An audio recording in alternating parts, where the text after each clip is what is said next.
Assalamualaikum warahmatullahi wabarakatuh. Perkenalkan, nama saya Muhammad Nizar, NPM 1935165166659. Di dalam mata kuliah Komunikasi Antar Pribadi dan Budaya, saya di sini akan menjelaskan pengertian apa itu komunikasi verbal dan nonverbal dalam komunikasi antar pribadi dan budaya. Sebelum menjelaskan pengertian komunikasi verbal dan nonverbal, saya mau menjelaskan sendiri apa itu pengertian dari komunikasi, yaitu komunikasi adalah proses pertukaran suatu informasi antar individu atau kelompok dengan adanya makna atau tujuan yang ingin disampaikan. Pesan atau informasi yang disampaikan dapat berupa komunikasi verbal ataupun komunikasi nonverbal. Itulah pengertian dari komunikasi itu sendiri. Selanjutnya, saya akan menjelaskan apa itu pengertian dari komunikasi verbal. Pengertian dari komunikasi verbal adalah bentuk komunikasi yang disampaikan komunikator kepada komunikan dengan cara tertulis atau lisan. Komunikasi verbal menempati porsi besar karena kenyataannya ide-ide pemikiran secara verbal daripada nonverbal. Dengan harapan komunikan bisa lebih mudah menerima pesan-pesan yang disampaikan.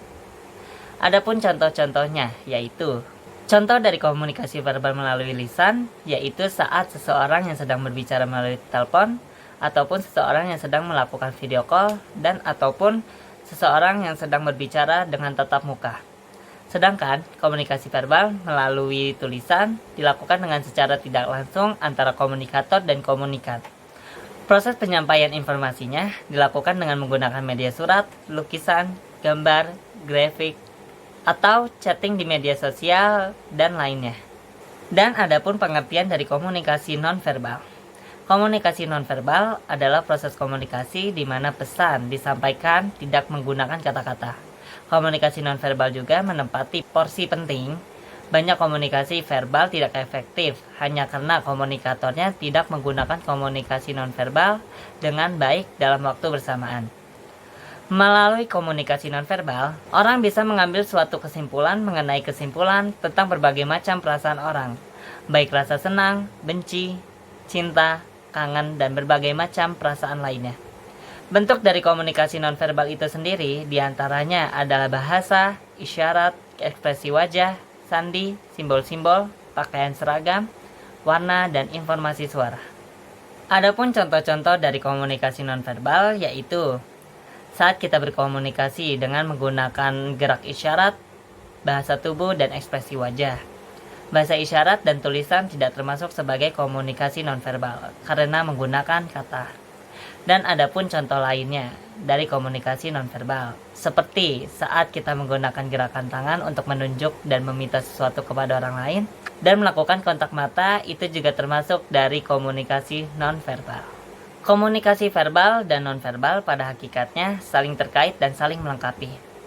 Dalam komunikasi langsung, kita terus-menerus mengirimkan pesan pada lawan bicara kita.